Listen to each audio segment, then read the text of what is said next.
Thank you, Mr. Chairman. General, good to see you again. I wanted to talk more about municipal pensions. What are some of the things you've seen in your audits? How big of an issue is it? Is it, are we talking just third-class cities? Obviously, used to represent York City. Right. Their legacy funds are what's kind of driving their financial future. But is it just them? Obviously you represent North York Borough, which had Northern Regional Police Department. They just redid their municipal pension with new hirees to try to reduce their costs. What things have you saw in those audits? It is, first of all, thank you, Representative, and I also appreciate your support for my audit suggestion in October, the Steelers' offensive line. You were the quickest retweet on that one. Absolutely. So I appreciate it. I'm not sure it worked, but no, I'm not sure next it did season, either. Next season, absolutely, absolutely. Maybe sometimes you got to look at it for the long haul. It is not just third-class cities, and it is not small. It is a major issue for the state. It is all over the state. It is in first-class townships, third-class cities, cities of the first class, city of the second class, which we know Pittsburgh and Philadelphia, Pittsburgh, respectively. The number one issue is municipalities struggling to make their mandatory municipal obligation payment, and then the second part of that is what their mandatory minimum is many times based on a rosy assumption of what they're going to get on a rate of return.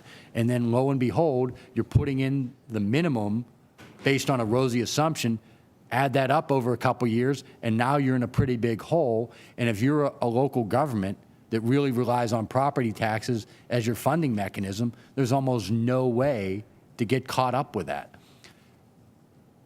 In addition to that, I just believe, and I think many members of the General Assembly, and I think many members of the public agree with this, there's simply just way too many systems. We've got to find a way to, at a minimum, cut out administrative waste. Now, does that mean that municipalities that have been doing the right thing and fully funding their pensions should be bailing out the ones that haven't? Absolutely not. But we've got to find a way to get more administrative savings. That's money that's simply going out the window, and we're not getting anything in return for it.